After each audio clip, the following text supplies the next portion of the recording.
High রে মানুষ কিচ্ছু নাই দেন, যেমন কাপড় এমন এলুছে, অথচ মানুষ নাই দেন।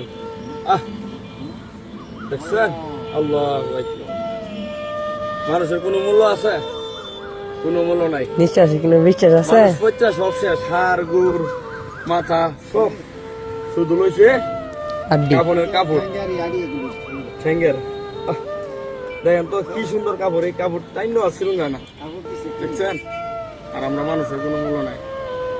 আর দুনিয়াতে মানুষ কত কি করে, একজনের জায়গা আরেকজনের দূরে দখল করে, কাঠটা কেটা মারিয়া খাইতার বই চিন্তা করে, কত না বাহাদুরি করে। এগুলা থাকতো না।